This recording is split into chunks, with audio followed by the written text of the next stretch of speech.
Good afternoon, conference. Can I ask everyone to start taking their seats, please?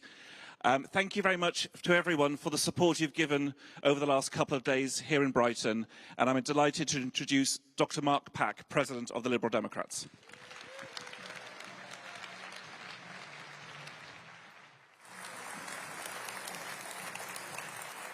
Crikey, there is a lot of you.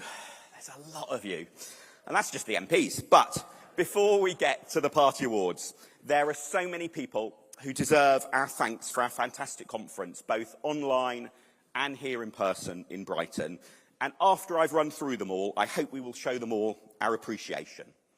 So from all of us, a big thank you to the staff at the Brighton Centre and the Grand Hotel for hosting us, at Visit Brighton for accommodating us, and SPA Security, who have kept us safe and checked our badges and our bags with such friendliness. Thank you also to John Russell, our conference photographer, and our suppliers, including Chris Dan and the production team here in the auditorium, Sean and the Ford and Barley team in the exhibition area, and the teams at Aztec, Blue Cube and our HQ IT team, who have kept everything running smoothly, from fringes to stage set to behind-the-scenes IT, whatever the hour of the day or the day of the week. And of course, a big thank you to all our staff and volunteers working on conference, including the stewards led by Jodie and by Mike, and our conference and policy committees, and perhaps especially, of course, our conference chair, Nick DaCosta. They've been very ably supported by our conference office team of Susie, Wilma, Amy and Pilar. And a special thank you to our fabulous Julie, Vicky and Russ, our British Sign Language interpreters. Thank you.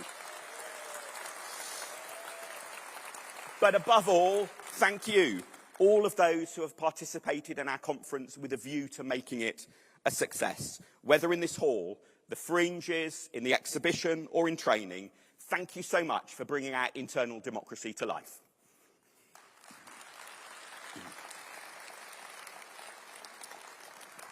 Now, before we get to hear what Ed did this summer, and just possibly there might be someone coming up to ask you for some money, it's time, though, to recognise some of our wonderful colleagues who have helped bring us such success this year.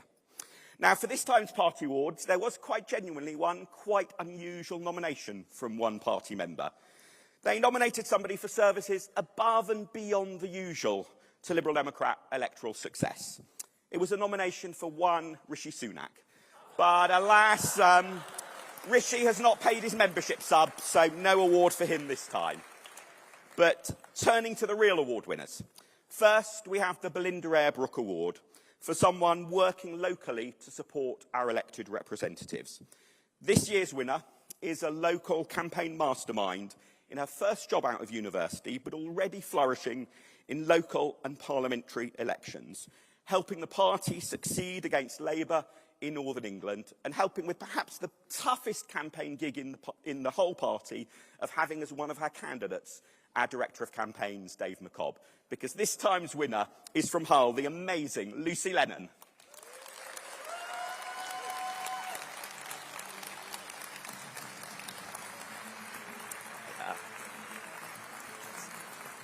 So many congratulations, really well done.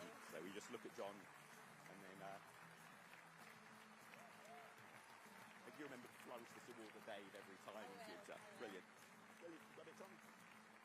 Excellent. Thank you very much. So, our next award is the Dadabai Naroji Award for promoting and improving ethnic diversity in our party. And this time it's going to an overlapping local party and council group. They've had dramatic electoral success, but crucially, in doing so, have reached out to all corners of their community, building a diverse team of councillors and candidates, diverse not only across ethnicity, but also gender, sexuality and disability. And on top of that, in July, elected our first ever MP of East and Southeast Asian origin. So I'm delighted to be jointly presenting this award to the Deputy Group Leader of Decorum, Simi Diani, and Victoria Collins of Harpenden and Berkhamsted. Congratulations.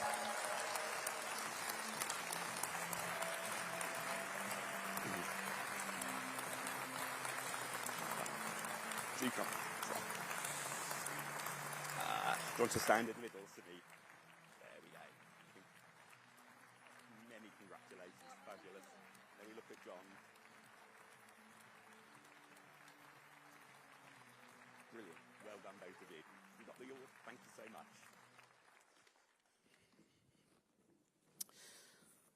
Next, we have the Harriet Smith Award for somebody who's never been elected to public office.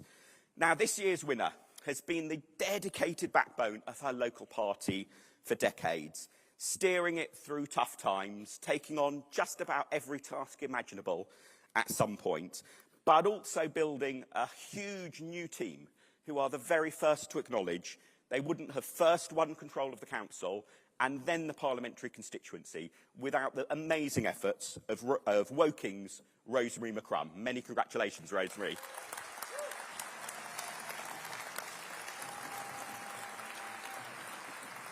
So many congratulations, well done. There we go, if we look at John then. The more photos he takes, the more applause you get. Brilliant, thank you so much, Rosemary. Yeah, thank you.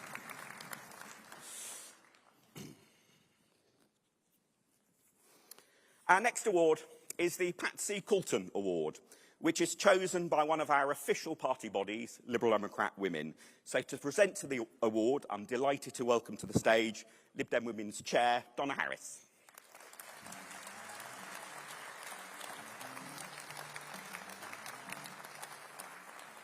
Conference.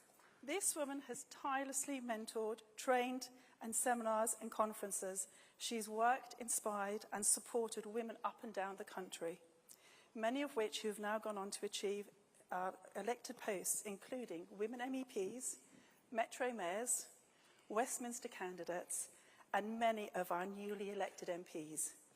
It gives me great pleasure to announce, if you haven't guessed it already, this year's Patsy Coulton Award goes to the amazing Julia Cambridge.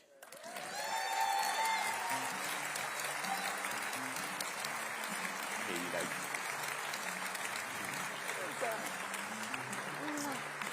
Thank you so much. There we go. Double awards for you. Have a hold it the right way round. So the more photos John takes, the more applause you get. It works really well this way. Yes. Yeah.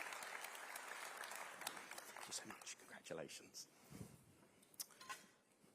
Now, our penultimate prize, our penultimate award, is the Penhaligon one for a local party with a truly impressive membership record.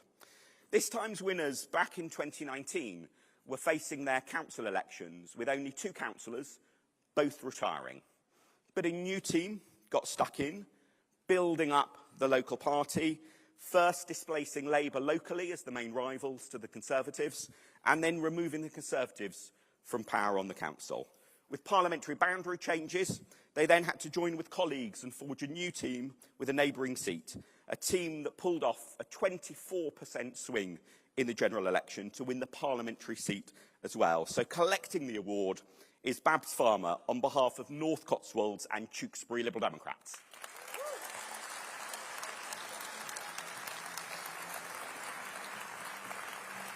So many congratulations, Babs. There you go. It's that way around, isn't it? Check it's the right way round. So, the more photos he takes, the more applause you get, so that works really well. Thank you so much.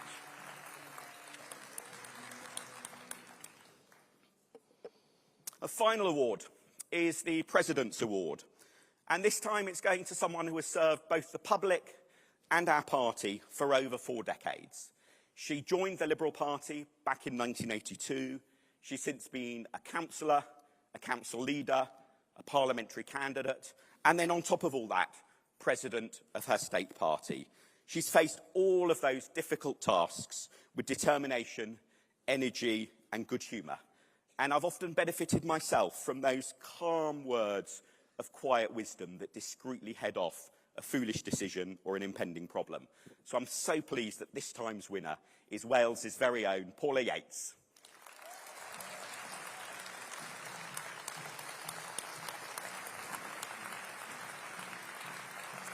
So many congratulations, Paul. That's really well done. There we go. And then if you look at John, and the more photos he takes, the more applause you get. So, thank you very much. And away we go.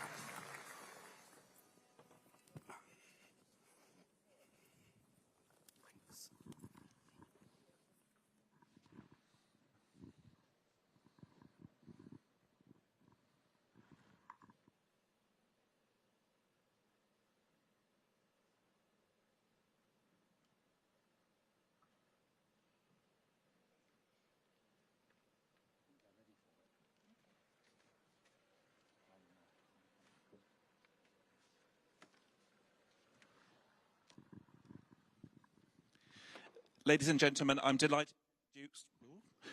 to introduce the party treasurer, Tilly McAuliffe.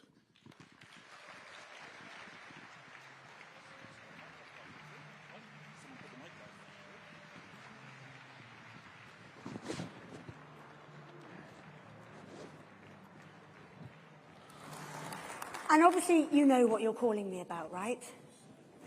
Hello, conference. How are you feeling? Now, as you can hear, I'm feeling a little bit husky. But I'm hoping it's more sexy than nasal. We're reaching the end of an amazing conference. And hasn't it been wonderful? Are you like me, elated? Exhausted?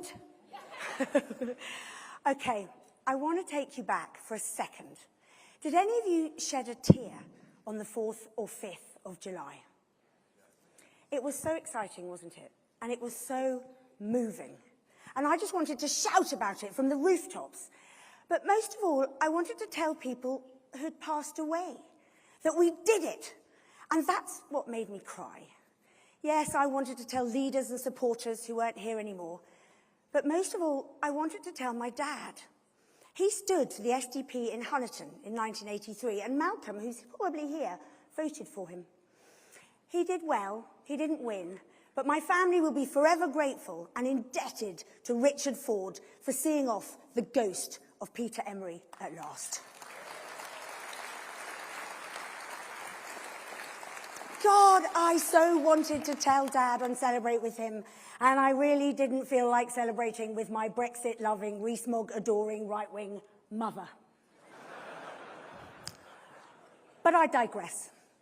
That feeling that we had done better than we'd ever done before, it's just the best. And it's thanks to all of you. Yes, Ed might have had a little bit to do with it, and there are obviously too many others to mention. But actually, the most important people who really made it happen are in this auditorium, and I'm here to say thank you. Thank you for everything that you did. Thank you for putting your hands in your pockets every time I asked, because it's not that easy in this economic climate. But you did it, over and above everything else you do. And then you did it again, and then you did it again, and it was incredible. And now you're thinking, well, she's not going to ask again, right? Can't we have a breather? Well, I talked to them, didn't I? You know, the big guns, one of them sitting right there. I said, we can all relax now, right? The job is done, breather time. And they said no. Computer said no. So I asked the treasurer a question. Okay, what do you need the money for? Incumbency, they said. Yes, come on, let's give them the chair. The most important thing we can do today is secure the future of our, Lib Dem bingo, here we go, 72 MPs. And they're there, they're right there. But actually, in particular, I'm asking you to help a smaller group, the new ones. Those who didn't have a huge run-up, who don't have a network to lean on or friendly donors to call yet. They're working on it, as well as all the other things that they have to master if you're a new MP. Now, you see that QR code? You see www.libdems.uk/appeal. Please get donating. I've tested that QR code. It does work all the way up there if you just zoom in. I promise you, I went up there and tested it. Look at them, don't they look amazing? Anyway, while you're getting your phones out or putting your money in the buckets, I'm going to tell you what they said to me, these new MPs. What spurred them on? What are they excited about? One of them said, I want to use my voice to fight our Liberal cause in Parliament. That's what I intend to do now I'm there, and I'm so proud that there are now so many of us in the Commons to do exactly that. We need him in Parliament. We need him to stay in Parliament. We need to keep all of them. We were, after all, the only party that did that this time, don't forget. And this is where you can help. If we're to hold on to these wonderful MPs and build on this success, we have to start campaigning right now. There is no time to lose, and no, I'm not being dramatic. The details are right there. I think you will agree that the party spends our money wisely. Every penny you've donated recently has been put to excellent use and has resulted in a pretty massive return on investment. So with your funds today, the new MPs can start laying the foundations. They can start telling their constituents what they're doing, who they're helping, and how they're making a difference. That is how we can ensure they are re-elected. Did you know £10 would buy 300 A3 colour leaflets or 1,000 target voters on Facebook? £20 would buy 300 direct mail letters in envelopes. £50, if you were to give £50, that would buy 1,500 tabloid newspapers. And an incredible £100 would buy 1,000 posted out postcards, including postage. So while you're with your phones, buckets and phones, diligently donating to this brilliant cause, I'm going to tell you what a few other new MPs said to me about why they wanted to become an MP and what they hope to achieve. I want to make people believe that politics could work again and make life better. I want to amplify the Liberal voice and help shape this country for future generations in the mother of parliaments. You're all donating, right? I want to be a local champion. I want to give my constituents a positive, thriving future, and I want to sort the country out. I want to help break and remake our system so everyone can fulfil their potential. And then this is very personal. After the way the Conservative government was undermining people's trust in democracy, I want my teenage children and other young people to believe in the power of politics as a force for good. I love the next one. As I said, it was totally anonymous. It was an absolute priority that we won back mid-Dunbartonshire for the Liberal Democrats.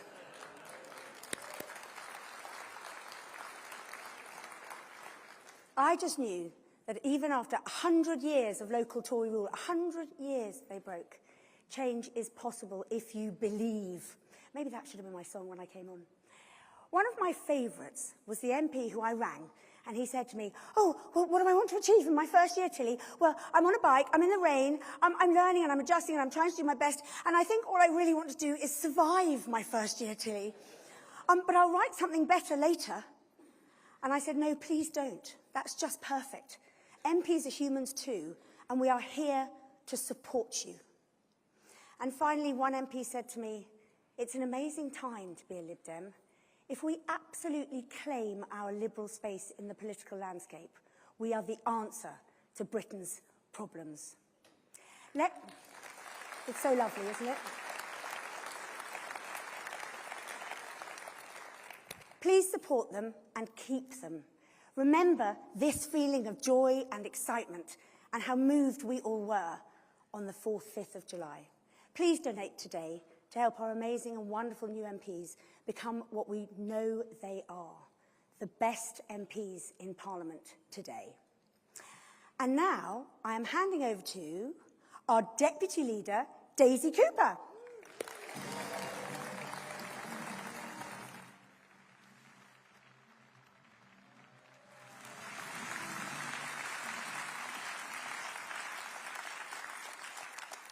Conference, thank you. Thank you for 4 wonderful days, and thank you for making our conference what it is. I've had a blast, and I heard that some of you did too.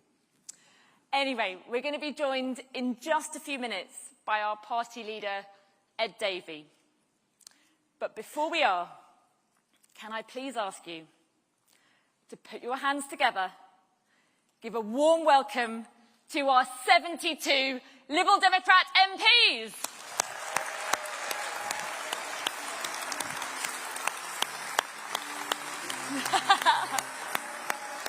Amazing.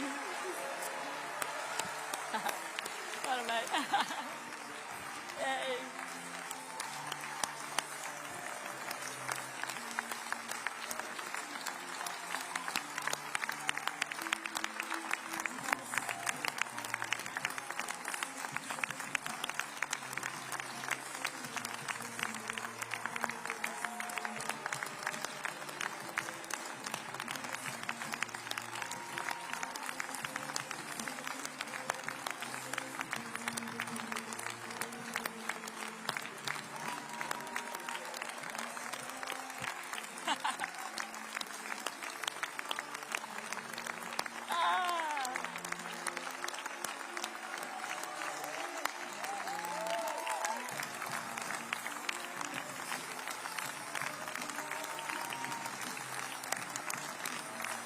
Amazing.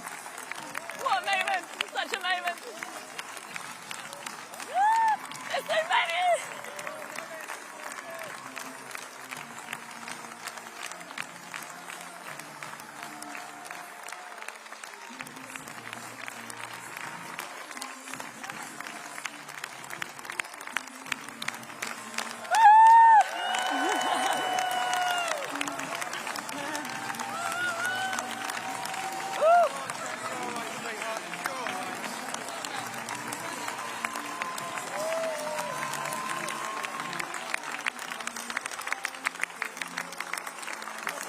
A nice moment, isn't it? Yay. Well done, mate. Well done. Hey, well done.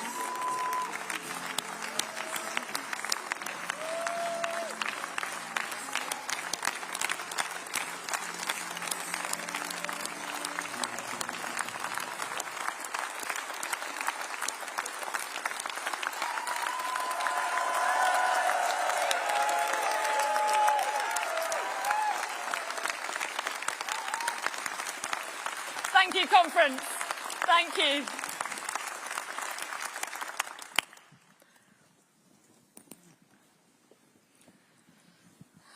Right, lunchtime.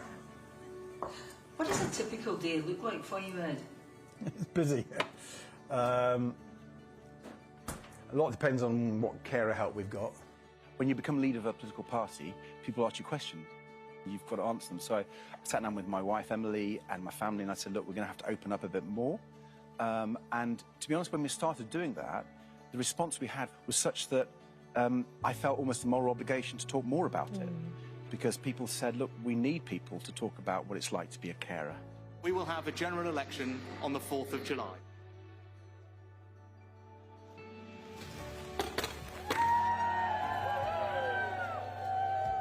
Yellow hammer won!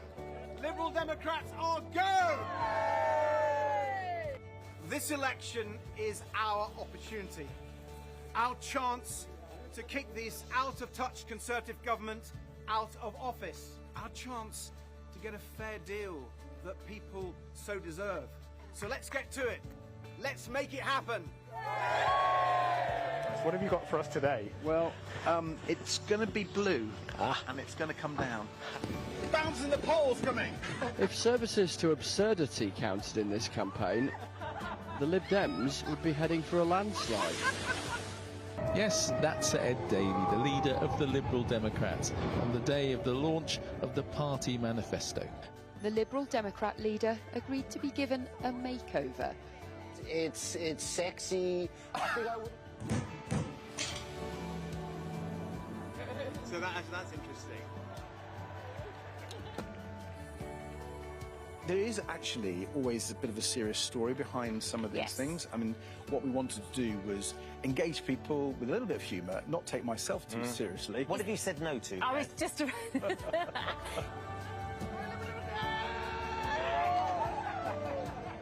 After the stunts come the celebrations. The Lib Dem leader euphoric at a more than six-fold increase in seats. a record number that puts them back as the third party in Westminster.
Max, my first in line, cause this is free, take a chance on me, leave me, let me go, and be around, you got no place to go if you leave that.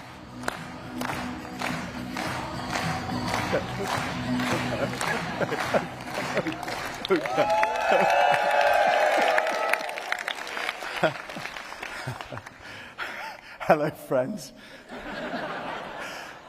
Thank you so much for that kind welcome. It means a lot to me. And thank you, everyone, for such a great conference. It's been really joyful, hasn't it?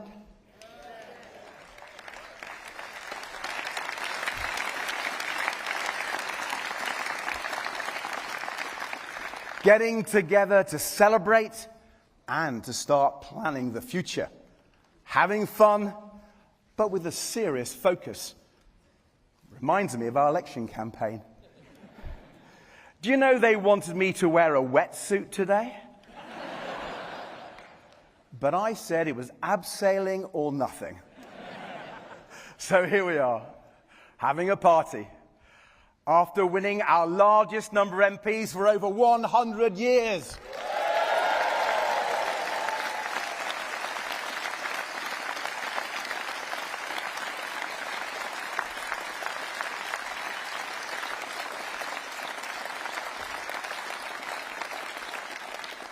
The best result in our modern party's history. 72 Liberal Democrats in the House of Commons fighting for the freer, fairer, more open society we all want to build. And conference, how fitting it was that the final seat to declare, number 72, was the home of one of the great champions of that more liberal society, our dear friend, Charles Kennedy.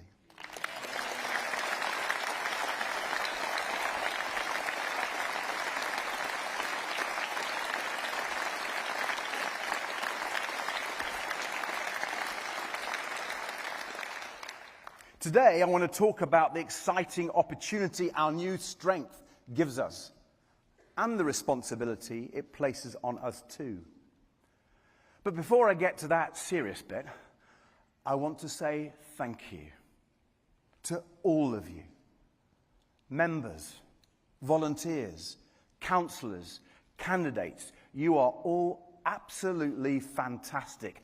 Everybody played a part in electing our 72 members of Parliament, our largest number of MPs for over 100 years. Didn't I say that before? Well, I might just say it again a bit later. But friends, in my 35 years as a Liberal Democrat member, I've never seen our party, all of us, work so well together. With such discipline, such focus, such unity of purpose. So I want to thank every one of you. Please applaud yourselves.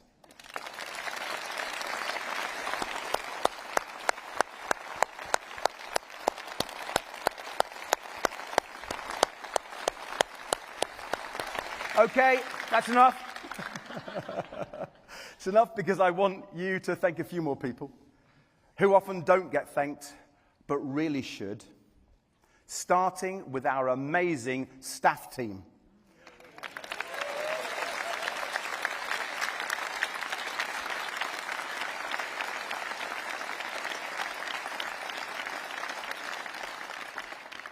Policy, communications, compliance, HR, standards, events, membership, fundraising, finance, our whole parliamentary staff team, and our incredible campaigns team led by the brilliant Dave McCobb.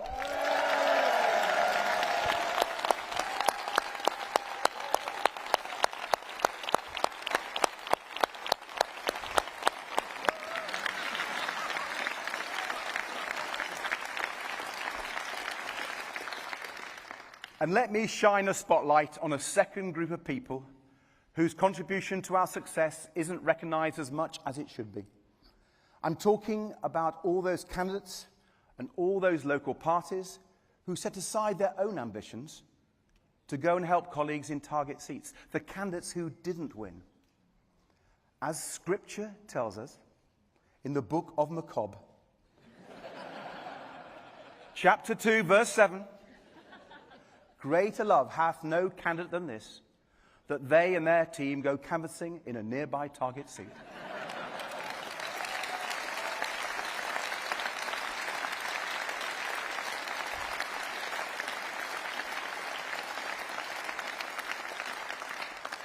So bless you, and thank you to all of you. Thank you 72 times.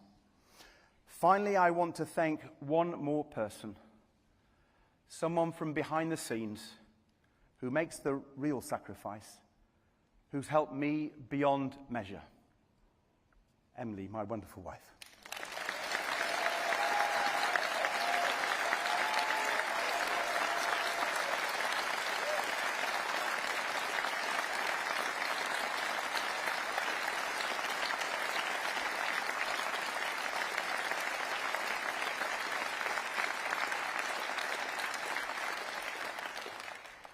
Emily really ought to be an MP, you know.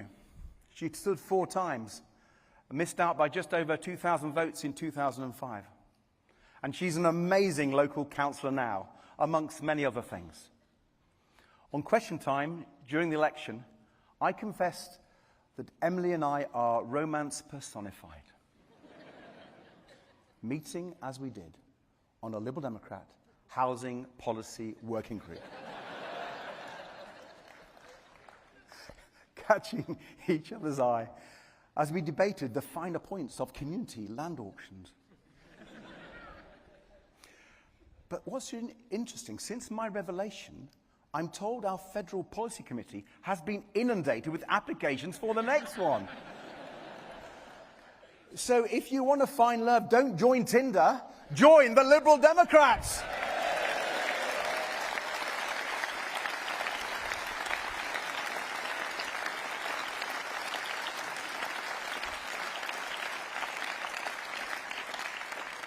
So as we rejoice today at our success and look towards a brighter future, I do think it's important that we first reflect a little.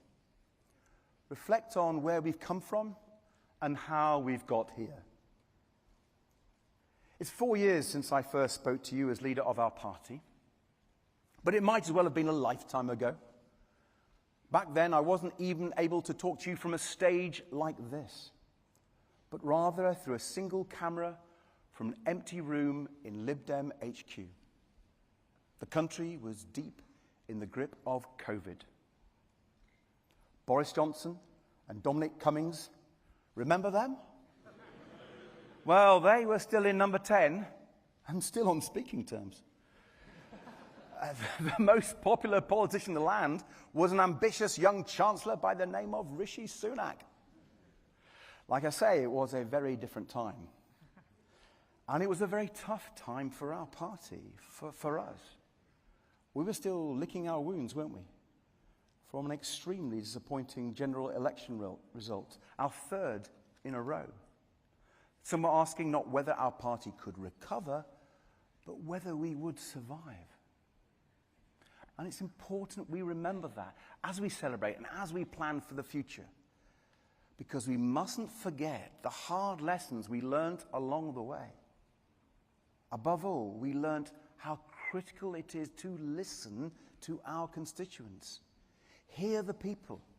Understand their problems. Know their priorities.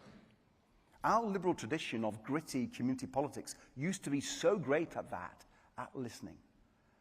But somehow it got lost or undervalued. So we, along with all the other parties, lost people's trust. And it's been a long road to rebuild it. It started in Chesham and Amersham, with Sarah Green's shockwave victory and the first brick out of the blue wall.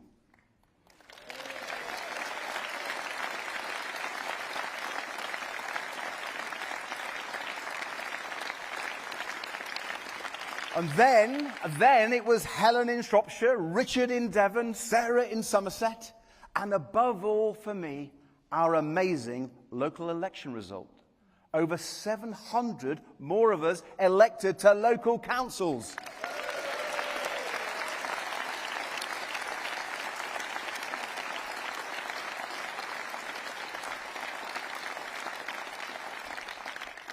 Hundreds of new local champions listening to our communities and working hard for them. Friends, local government and community politics has always been the bedrock of our party. They've been the bedrock of our recovery, and they will be the bedrock of even greater success to come. For it's in our communities, door to door, where we can truly hear what people are worried about and where we can build and rebuild trust. Trust. The single most powerful commodity in a democracy, humbling and hard won.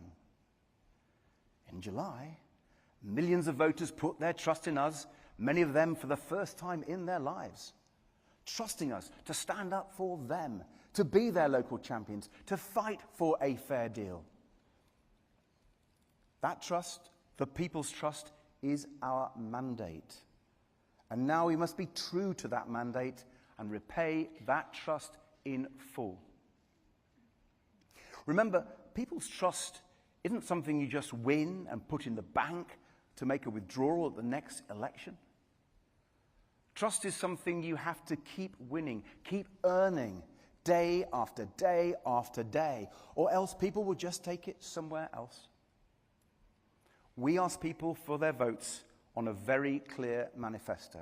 We told them we would focus on their priorities, getting our economy back on track and getting the cost of living under control, ending the sewage scandal and protecting our precious environment. And above all, fixing the NHS and care crisis.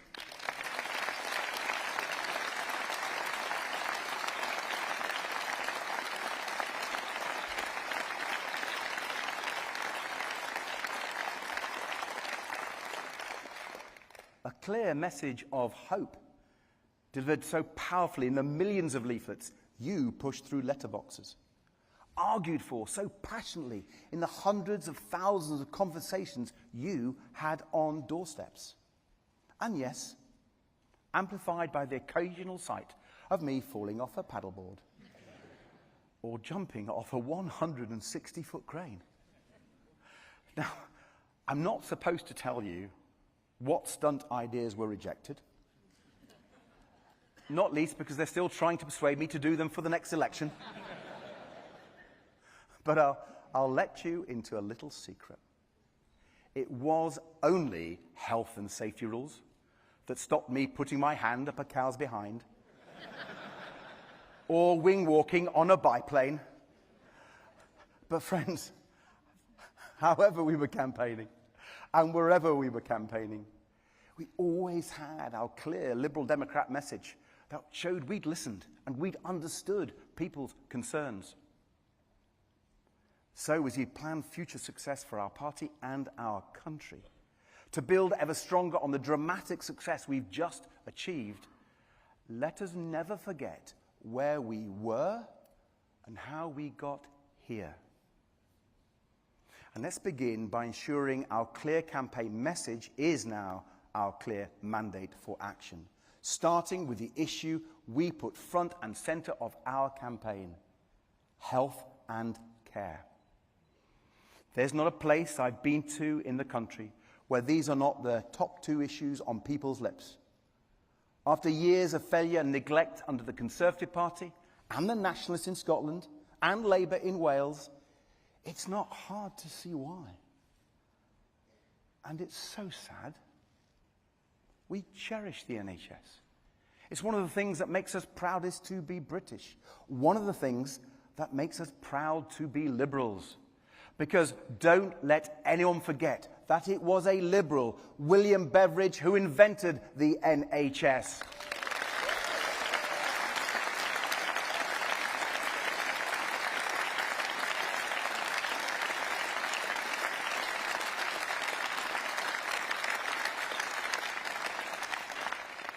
And we are indebted to the incredible staff who keep it going in the most difficult circumstances and under the most intense pressures.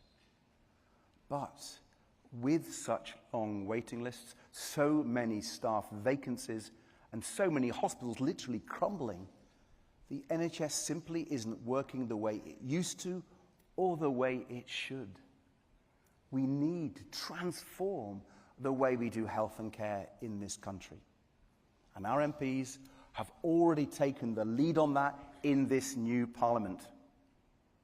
There's a reason Wes Streeting calls us his 72 new pen pals. Because from the second each one of our MPs entered Parliament, they were on the case, speaking up for all those people who've watched their loved ones waiting hours in pain and distress for an ambulance to arrive, and patients waiting weeks just to see their GP while their illness got worse and worse. Parents searching in vain for an NHS dentist for their kids. And cancer patients waiting months or even years just to start treatment.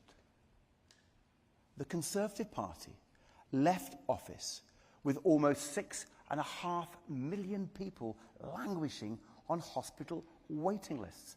That's 1 in every 9 people in England. A single astonishing statistic that encapsulates an appalling legacy of failure from the last Conservative government, and a disaster for our society and our economy. Just imagine how much better things would be now if those 6.5 million people had already had the operation or treatment they need and been able to get on with their lives. Just imagine how many people would now be back at work, earning a decent living and boosting our economy. Just imagine how much pain, stress and anxiety families would have been saved from, and how much more free they would feel as a result.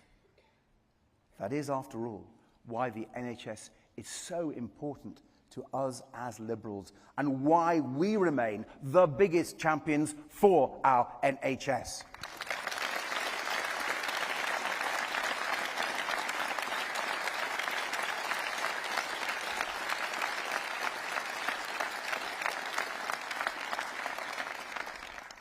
Now, we know that fixing the NHS will not be easy. The Conservative government broke it so badly over so many years that it will take a lot of work to put it back together. But we also know that it must be done, and we know it can be done. We can offer people hope on health, starting with a whole new focus on community services, helping people to get care more quickly and more locally, with more GPs, more NHS dentists and more community pharmacists, so fewer people end up in hospital in the first place. Now, of course, that will need more upfront investment, and we know the terrible state of the public finances thanks to the Conservatives' shocking mismanagement. But there can be no doubt about the scale of the challenge ahead. Yet that makes it even more important to make the investment we proposed in frontline NHS services not less, because if you invest wisely, if you make sure people can get the care they need when and where they need it, if you bring down waiting lists and get people back to work, if you help people to stay healthy for longer, not only will you dramatically improve people's lives, but you will actually save taxpayers money in the future and give the economy the boost it needs. The problem is, the Treasury simply isn't wired to think this way. Instead, we have the short-term negative thinking that leads governments to postpone hospital repairs and cancel new buildings. Short-term thinking to save a bit of money now, even though you know it will only cost a lot more in the future. Practically every year I can remember, governments have ended up announcing hundreds of millions of pounds of emergency funding to help the NHS through another winter crisis, to paper over the cracks. What if instead of stumbling from crisis to crisis, instead of throwing more and more money at just plugging the gaps, what if we invested now to make the NHS winter-proof? The government could and should make this year the last winter crisis in our NHS.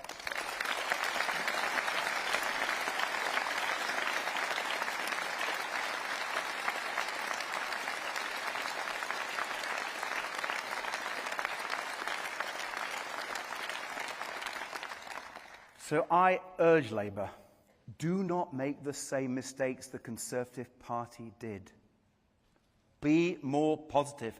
Act now. Show the ambition and urgency this moment demands and save our NHS for good.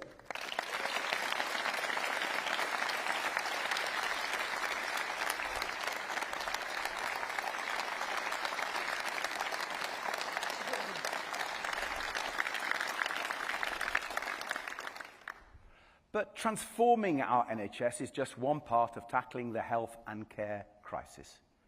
The other part, as we all know, is care. And we know we won't save the NHS if we don't sort out care. Now, as you know, care has always been a big part of my life, and we've talked about it before, haven't we? First, my life as a young carer, looking after my mum as a teenager, giving her morphine to help ease the pain of her bone cancer, helping her give herself electric shocks when the pain got really bad, getting incredibly close to Mum over her 3 years battling her cancer, and then dealing with the enormous hole when she finally left, then caring for my wonderful Nana, my grandmother, who'd taken such good care of me after Mum and Dad had both died. And now Emily and I, caring for our wonderful, smiley, 16-year-old son, John, with his challenges from his severe disabilities. You saw in that video just a little glimpse of the joy John brings to our lives, the fun we have together. Even at 5:30 in the morning, when he shouts, "Daddy," to wake me up, it's a blessing, given he was 9 years old when he was first able to say, "Daddy." But alongside the fun and the blessings, I have to tell you, caring for your family can be tough. Just dealing with whatever comes each day, making plans that too often fall through.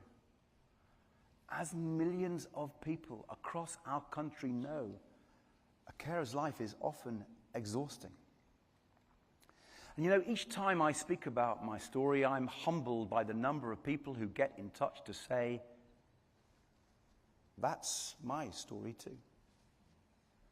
But I confess I wasn't prepared for so many incredible, heartfelt responses to that election broadcast. People of all walks of life, of all political parties and none. like the couple whose adult son has similar care needs to John, who kindly reached out to say that they know how it feels, especially the worry you have about what's going to happen after you're gone.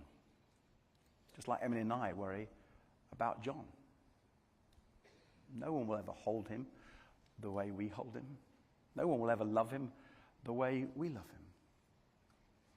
I guess it's an anxiety for all parents, what happens when you're gone. But it's so intense when your child will be vulnerable all their life. And then there are the young carers who've contacted me, like 15-year-old Joseph, who's been looking after his mum who has MS since he was 5. Joseph told me caring for his mum is the toughest but most rewarding feeling. He told me he's never really had his opportunity to be heard. He says not to get the sympathy card, but to make people feel less alone, because I know so truly how that feels. Joseph wrote to me, I wanted you to know that people like yourself are everywhere. Quiet and silenced, but we are still here. That's why I've been telling my story. For Joseph, for those parents, for the millions of carers whose voices have been quiet and silenced. Because care and carers must not be forgotten and ignored any longer. Friends, politics has lost its way when it forgets so many people. When all it does is try to divide us, look for the worst in people.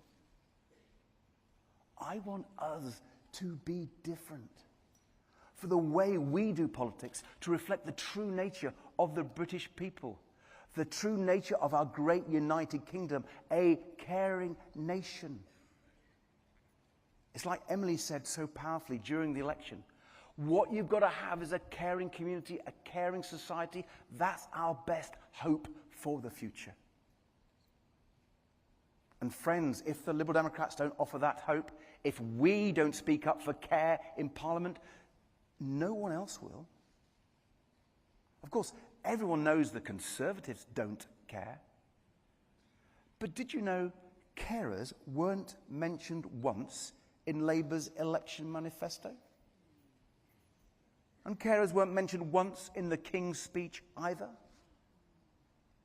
But carers did feature in Keir Starmer's first Prime Minister's questions, because I made sure they would.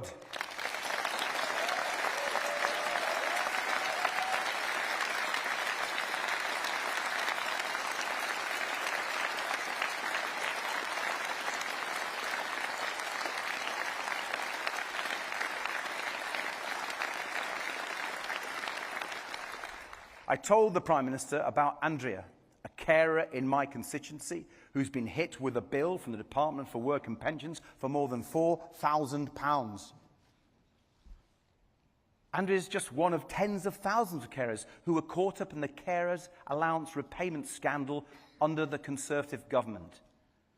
I urge Keir Starmer to sort it out, and I repeat that call today. Prime Minister, if you are willing to find a solution, I am ready and willing to work with you and get it done for carers.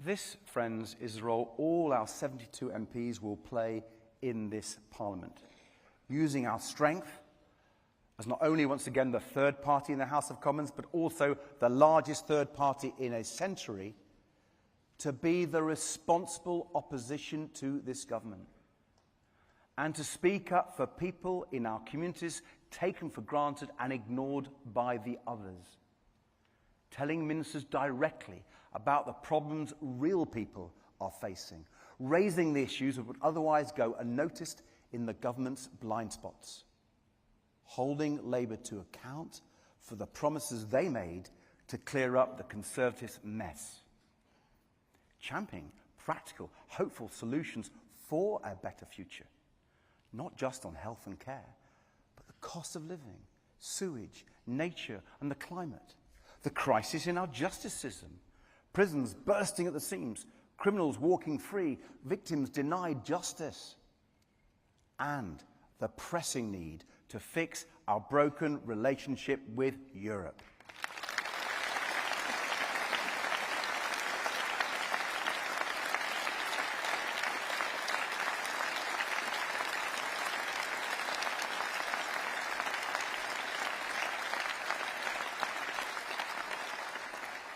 To get a better deal for Britain and put us on the road back to the single market, including, yes, a youth mobility scheme to boost British businesses and give our young people the freedom to travel and work across Europe.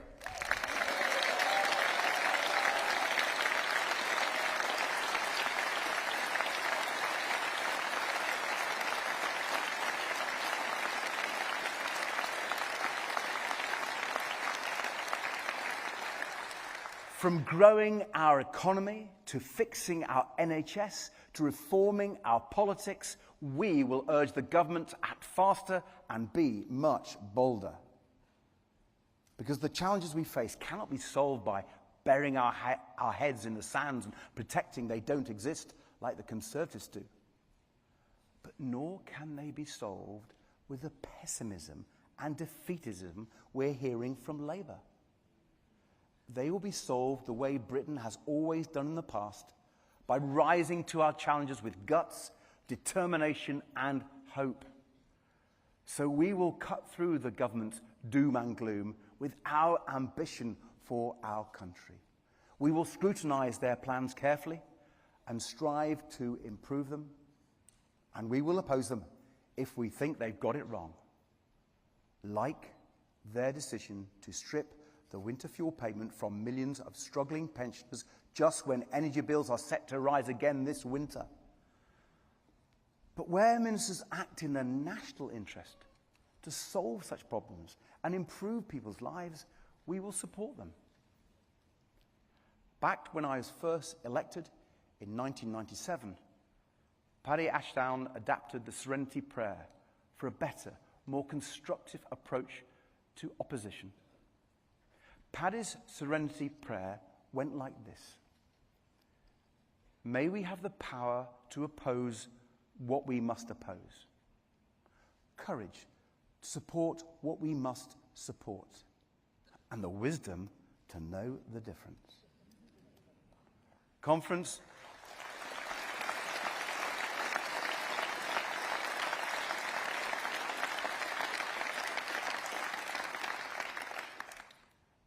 wouldn't we all have loved Paddy to be here today for this moment?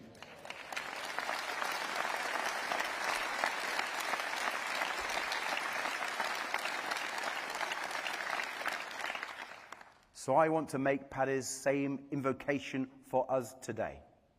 For that is the power, the courage and the wisdom we will need in the years ahead.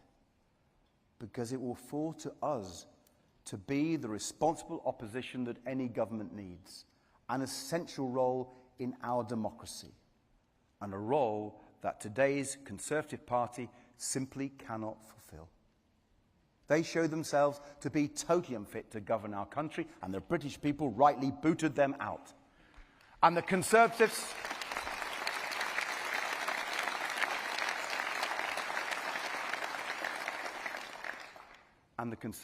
are already showing they are unfit for opposition too. It's hardly surprising, I suppose, expecting that lot to hold the government to account on the NHS or the economy would be like putting a bull in charge of repairing the china shop.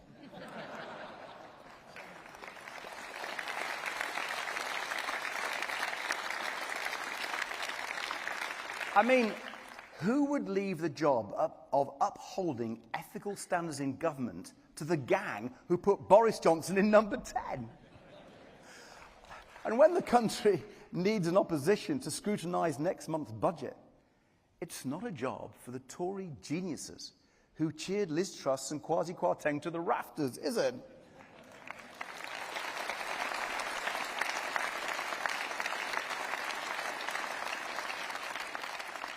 Just look at the quartet heading to Birmingham in a fortnight to audition for the job of Conservative leader. They really are scraping the bottom of the barrel with these new TV reality shows, aren't they?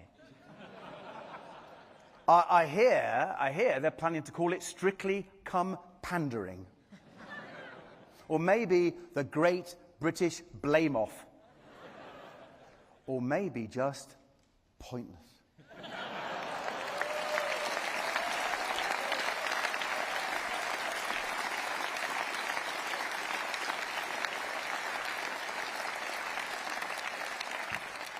Isn't it funny how after years sitting around the cabinet table, these four suddenly think they have the solution to our country's big challenges?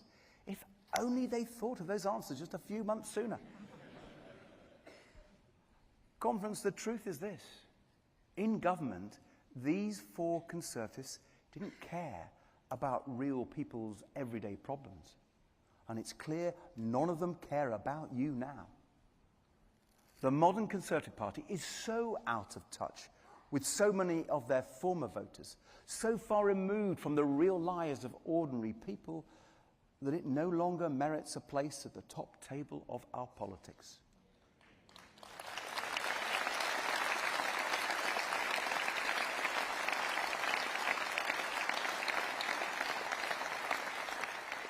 We can't let them back after all the damage they've done to our great country. We can't let them off the hook after the chaos and misery they've caused. Friends, our job is to consign the Conservative Party to the history books.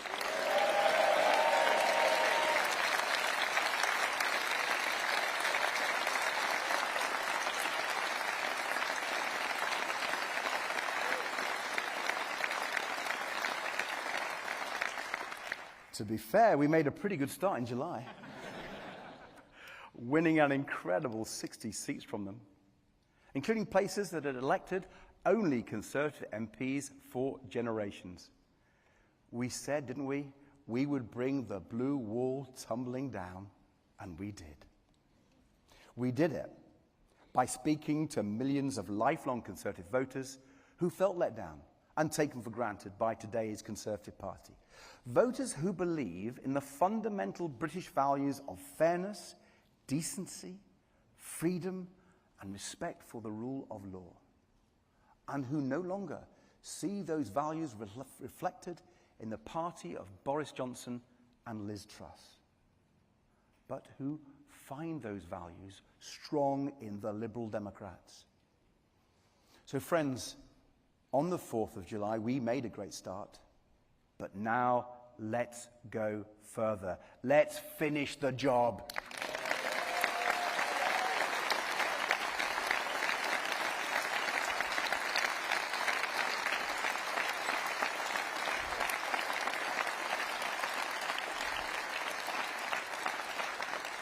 And what a great chance we have next May at county council elections in places like Devon and Surrey, places with Conservative councils that have let people down for far too long, and places where we did rather well in July and where we could do even better next time.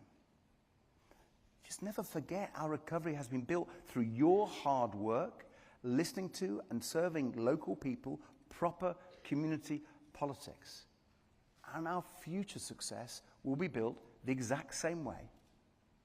Not just against the Conservatives next May, but across the country in the years to come, including in the big cities like Liverpool, Sheffield and Newcastle, where we have such a proud history and such a bright future.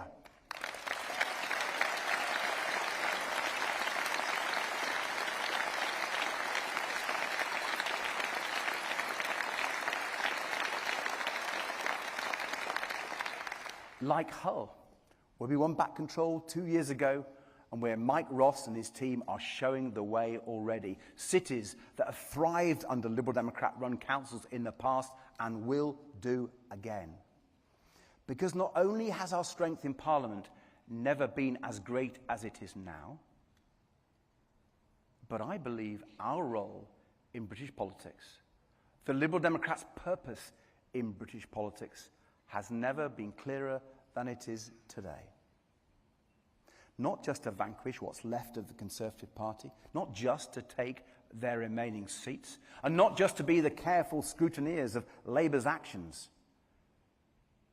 But after what we saw on our streets this summer, I have never been more certain of the need for a party with our principles and our values front and centre of the political debate.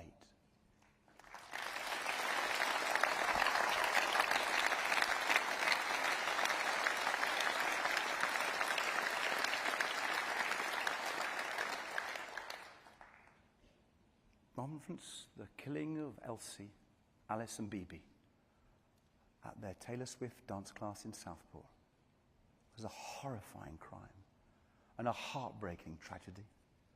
I know we're all still thinking of their families and friends as they grieve such a cruel loss.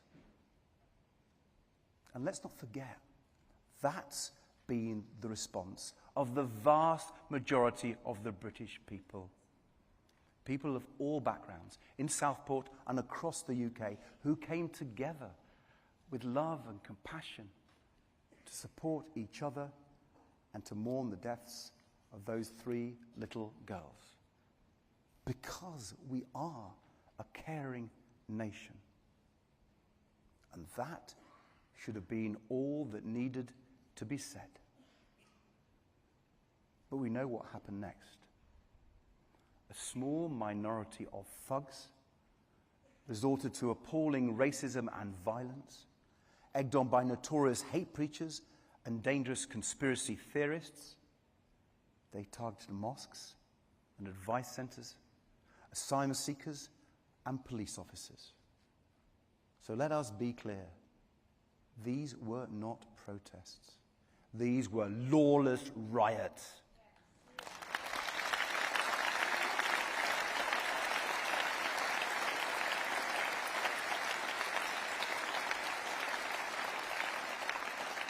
Riots where police officers were injured and abused as they bravely tried to keep our communities safe. So it's absolutely right that anyone involved in those riots now faces the full force of the law.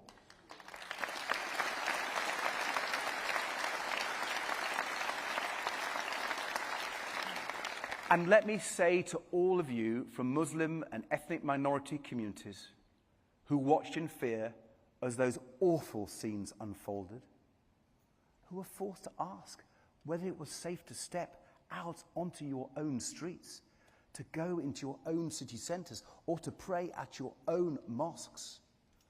We stand with you.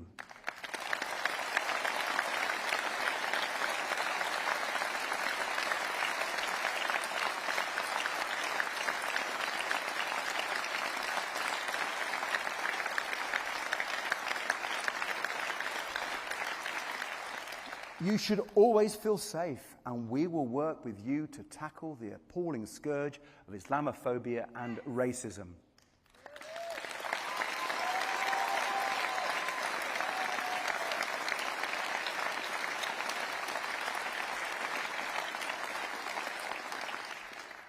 But even amidst those awful, awful scenes, once again we saw the true nature of the British people. Not the racist, criminal minority, but the far larger numbers of all races, all religions and none, who stood peacefully in solidarity against the violence, against hate.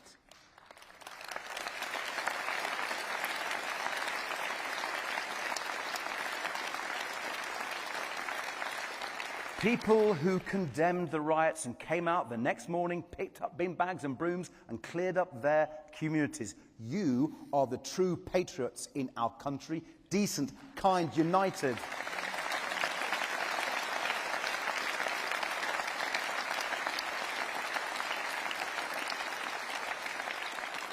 Conference, we will never stop applauding our patriots in our country.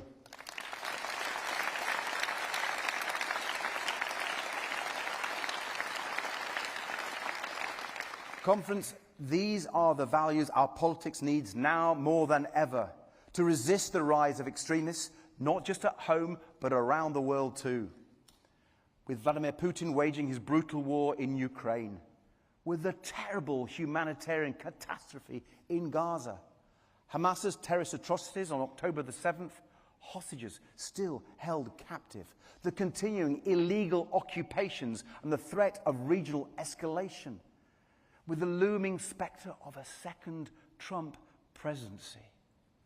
How I hope and pray to see Kamala Harris defeat him this November.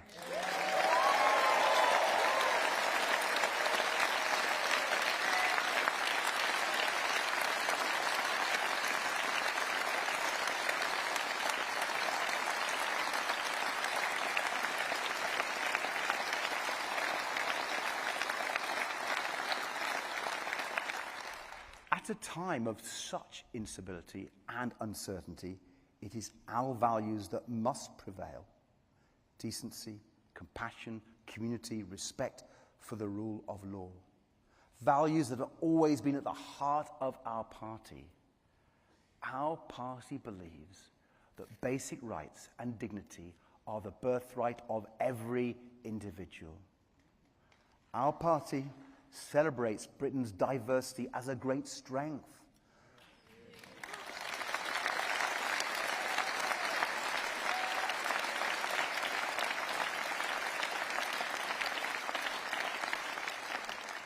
Our party knows that our country thrives when it is open and outward-looking, when it stands tall as a force for good in the world, instead of shrinking from it and turning inwards. And crucially, our party stays focused on tackling the real problems in people's lives, from health and care to crime and the cost of living, instead of looking for scapegoats or conspiracy theories as a shortcut to electoral success. Our values are the antidote to the populism and extremism that threatens our communities, threatens the traditions we cherish, and threatens the British way of life. You are the antidote to hate and division.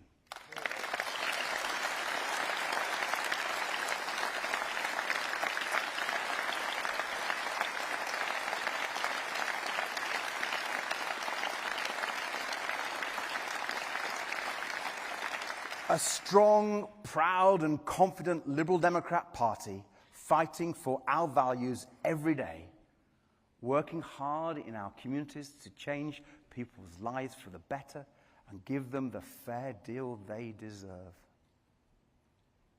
And as we leave here today, stronger and more confident than our party has ever been, just think what we can achieve when we put those values into practice.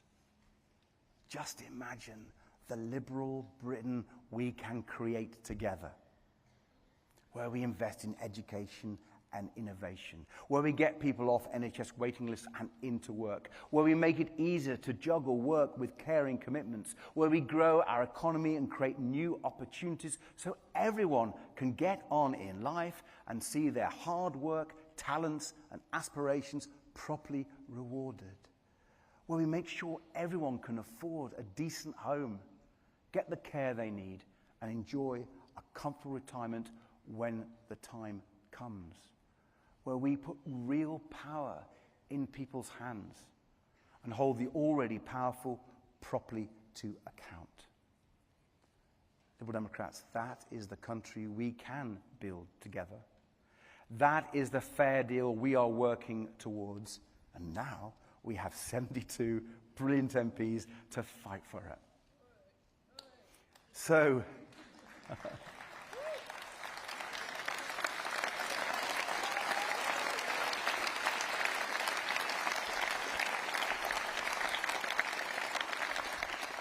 So let's get to work in our communities. Let's show people we are different. Let's show them our values. Let's show them we care.